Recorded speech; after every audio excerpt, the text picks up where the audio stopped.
west from Kansas and Missouri. During the past 90 minutes, intensity is indicated by the color code at the top of the screen.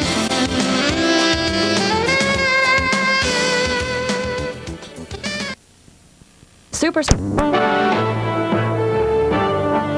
From the Weather Channel, a special presentation.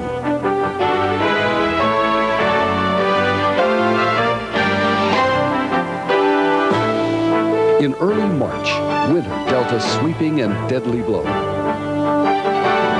The winds howled from Florida to Maine. Coastlines were ravaged. Across much of the eastern United States, all movement stopped, buried under the weight of the blizzard. It was a storm like few had ever seen. Superstorm 93.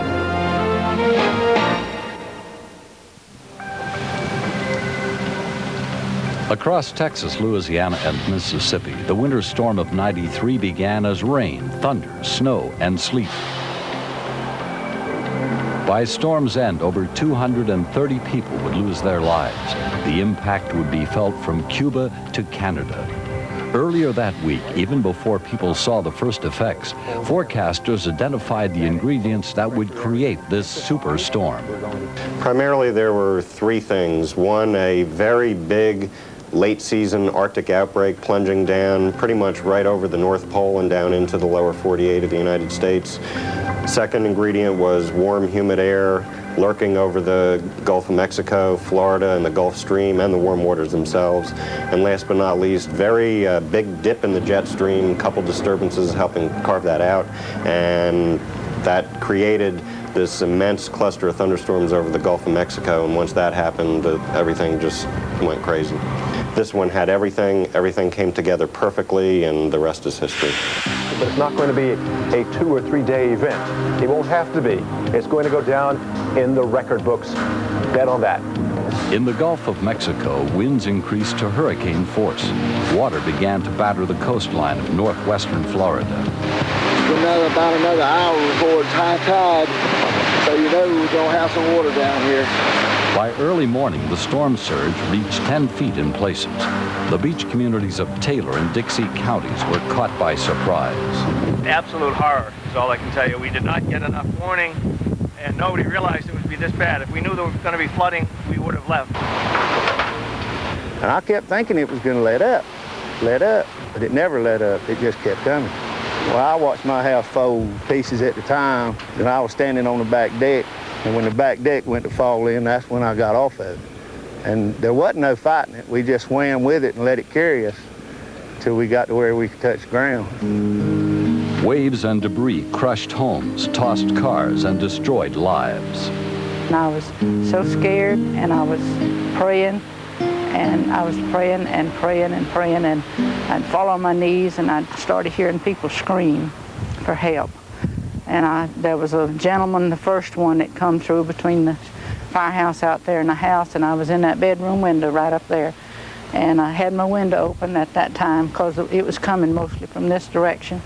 And I said, honey, hold on to something.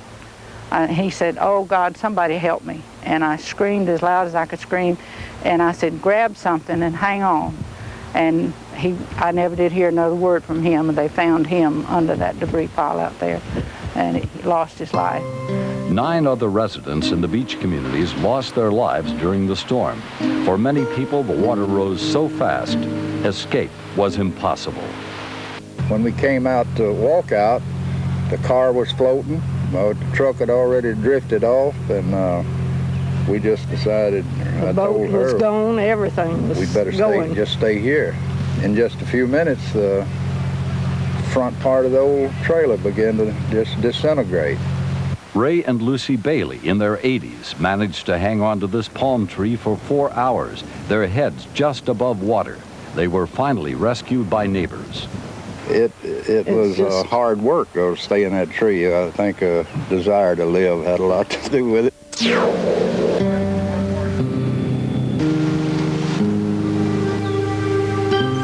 Within hours, the water was gone, and so were entire rows of houses. In Dixie and Taylor counties, over 500 structures were destroyed. Another 500 were damaged. Although the forecast for the storm was accurate, emergency management officials were surprised by the magnitude of the tidal surge and the destructive power of the winds. We believe that the storm was underestimated, the flooding part of the storm. I think people were aware we were going to have some severe weather, primarily tornadoes and things of that nature, but the flooding, the tidal surge, we believe was underestimated, and these are things that we need to work on. So we do have that lead time to move people out of the low-lying areas, so we're not impacted with the flooding. How did the storm create such a large surge? As the low-pressure system intensified in the Gulf of Mexico, the winds ahead of the storm strengthened out of the south. This may have helped pile water up into the northeastern Gulf. Strong westerly winds then swept in to create the main storm surge, which reached 9 to 12 feet in places. This was rather unprecedented now. You have to remember in its scope. It's almost unheard of to get that kind of a storm surge from a storm in the Gulf of Mexico in a non-tropical system, and that's what this was. The storm threatened lives at sea as well as on land. The Coast Guard rescued over 160 people from the swirling seas.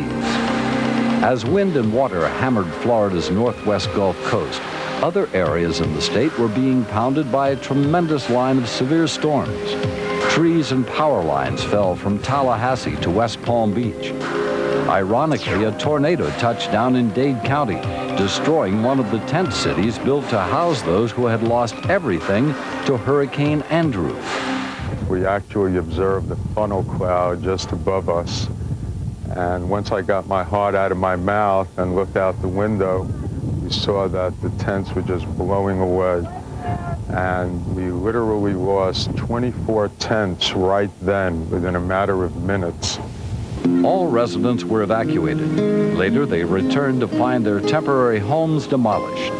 A terrible experience. It was a heartbreaking experience to see the little things that I save and I have with my kids, my 5 kids, I lose everything again. And I had to start all over again, afresh. Once again, across Florida, people are picking up the pieces and starting over. Like those inflicted by Hurricane Andrew, the scars from this storm will not easily heal. I relive it when I go to bed. The people that lost their life, and I can't help but blame myself because I couldn't get to them. But God was merciful, and He saved my life. In Florida, Superstorm 93 ravaged the state with severe storms and flooding. To the north, the storm took on a different but just as deadly face.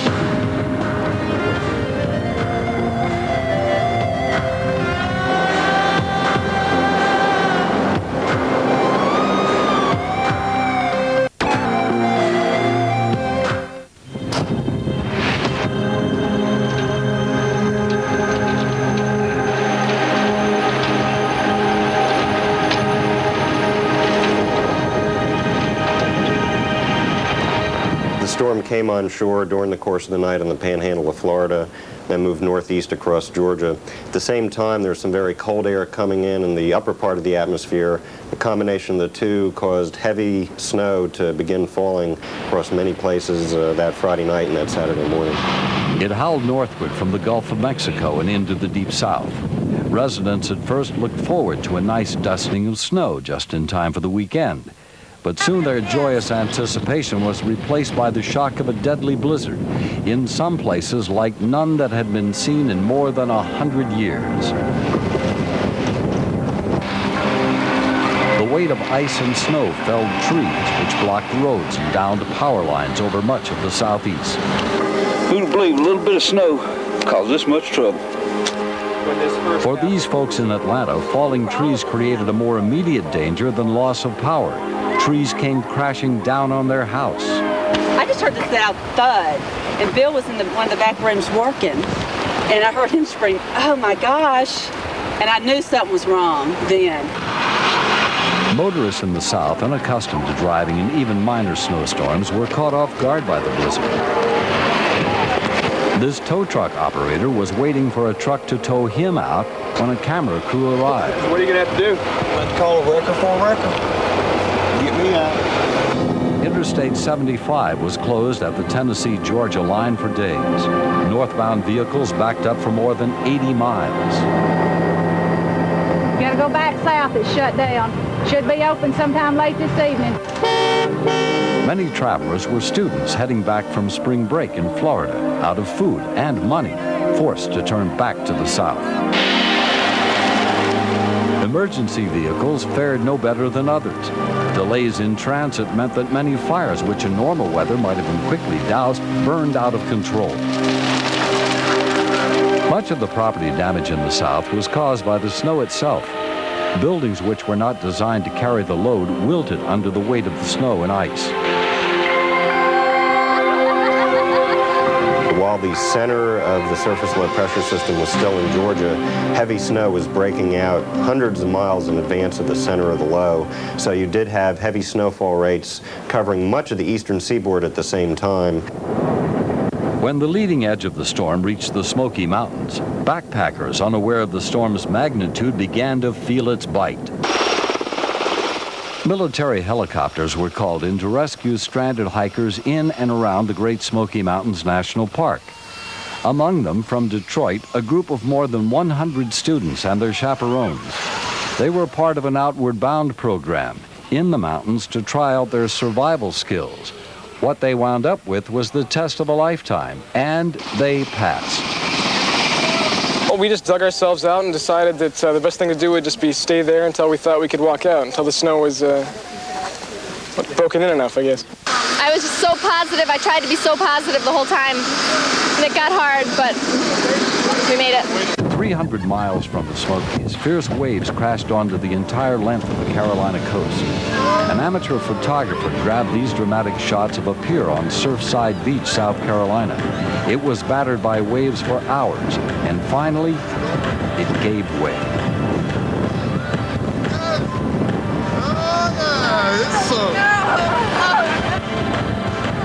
This had a very strong surge of wind coming around the bottom of the storm from the south and west. And it was this surge of wind which contributed to all the wild weather in Florida, and then also caused the extremely strong winds along the South Carolina coast. As the storm moved up the coast, these winds continued. Just south of New York, on the Jersey shore, the town of Seabright braced for the oncoming killer storm. The isthmus on which Seabright sits is but 100 yards wide. It separates the Shrewsbury River from the raging Atlantic. And when the blizzard came through, the ocean poured over the seawall, across the isthmus, and into the river, flooding the town. This woman was trying to get to her boyfriend's house. She was rescued by a New York area television news crew, which found her surrounded by a rising tide of ice and water. National Guard troops evacuated most of Seabright's 1,800 residents. It's getting to be a routine. The town has taken several beatings by the weather in recent years. Last December, a nor'easter drove the ocean higher than did the March blizzard.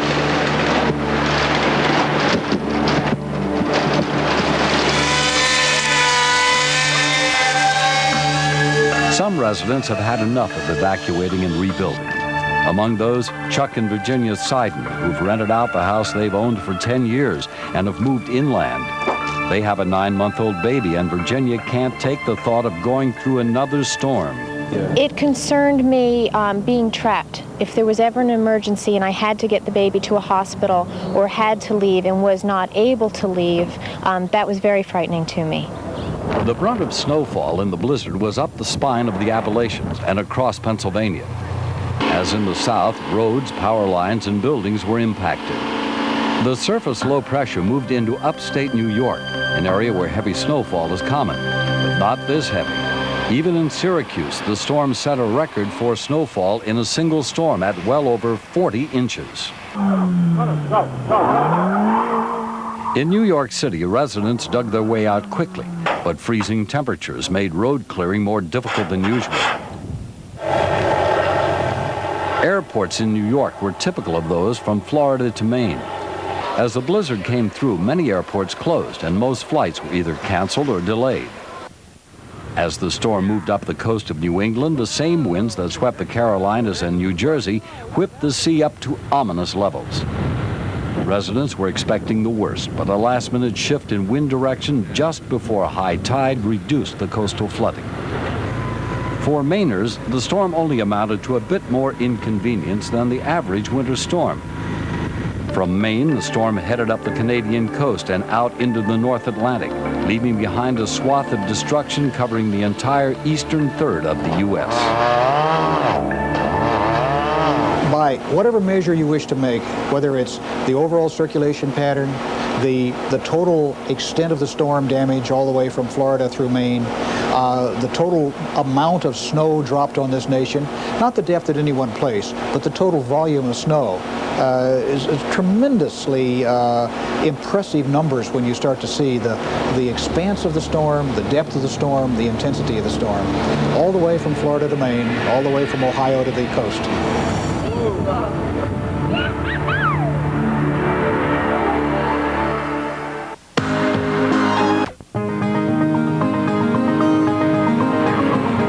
Sunday, March 11, 1888. A blizzard meteorologists say only happens once in 500 years.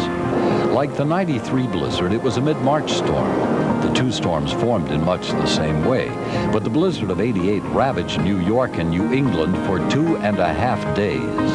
Well, it started raining actually in New York City in the late afternoon on Sunday. And as the afternoon went on, it got colder and colder and colder, and the temperature dropped from the 50s to the 40s to the 30s. And then shortly after that, as the evening went on, the rain changed to snow. The snow began to come down and began to accumulate 10, 11, 12 o'clock at night. Not only did it accumulate, the winds began to pick up. So by the time we got toward the midnight hour, we were looking at a full-fledged blizzard in New York City, which raged on until really Tuesday morning. 400 people died in the 1888 blizzard, 200 of those in New York City.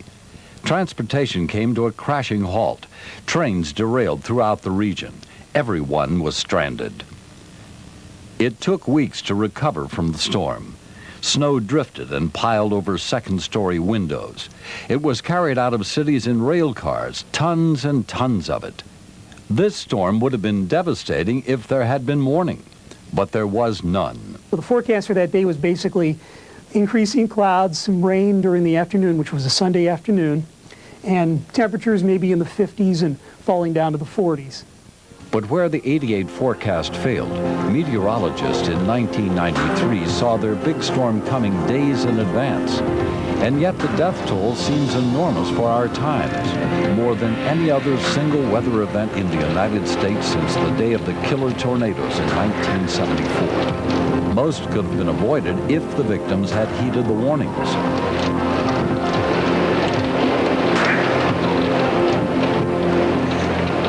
Dr. Brooke Fishoff is a psychologist at the Carnegie Mellon University. He studies why people take risks and how they make decisions. One of the things that's particularly surprising about this storm is that the weather forecasters said with such great confidence that this storm was coming. We're not kidding this time. And when they promised us a big storm, there was some percentage of us who said, well, this is just like other promises in the past. I've got important things to do. I'll probably be able to get through. Of course, they're unhappy when, they may be unhappy or worse when things don't work out, and it's easy for us to criticize them in hindsight. So conceivably, those are rational. Those are rational decisions. It's just hard to see the rationality when they haven't worked out. Travis Archer was a victim of this storm. He loved fast cars and 4x4s. Friday night of the storm, he and 7 of his friends set out in 2 Jeeps for the North Georgia mountains. Travis did not return. Gary Davenport, Travis's brother-in-law, was part of that tragic outing. He's a hunter, outdoorsman, trained in survival. We was all ready to go. It's something to do. You don't see snow that much around here when you hear something like that. You want to go play in it. It wasn't so bad until we turned off on a little Jeep road. That's the one we got stuck on. Trees was they were falling over the road, and we had an axe. We'd get out and chop them into and go on. When the first Jeep got stuck, all 8 people got into the second one and tried to turn back, but huge trees blocked the dirt road, and they were stranded.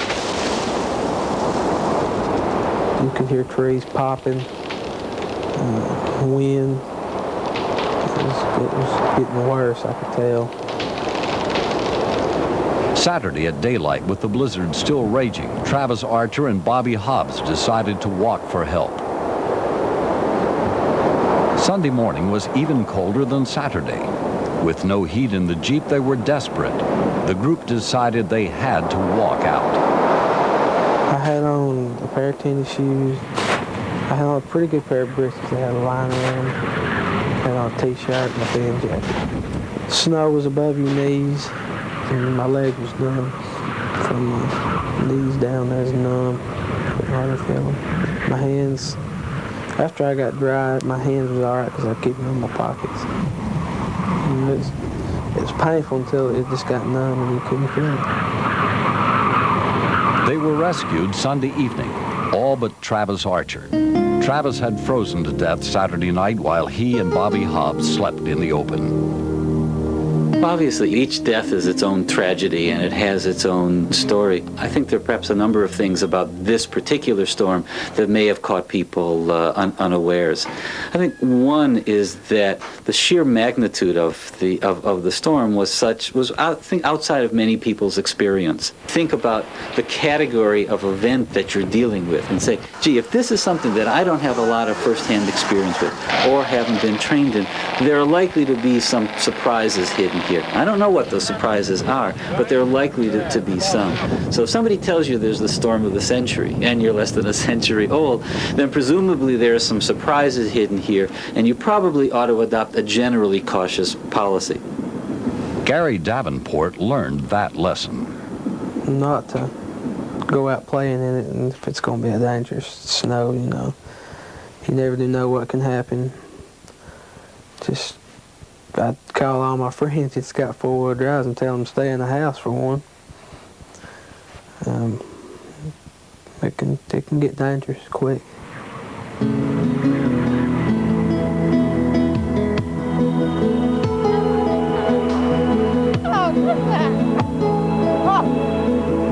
The Superstorm of '93 was beyond most of our experience. Few have ever seen anything like it, and it didn't end when the sun came out Sunday, March 14th.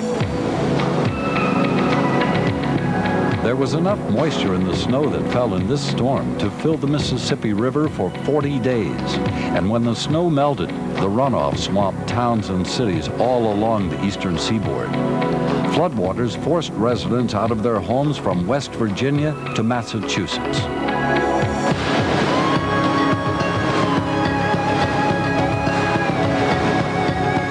It will be months before we've tallied the full extent of the damage from this storm. It was the fourth largest catastrophe in the U.S. in terms of insured damage. Some estimate the total damage will be from $3.5 to $4 billion. And the death toll was higher than in any weather disaster in this country for almost 20 years. 26 states were hit. It affected more than 50% of the nation's population. It joins the ranks of the storms of legend, storms we tell our children and our children's children about, like the blizzard of '88, the hurricane of '35, the superstorm of '93.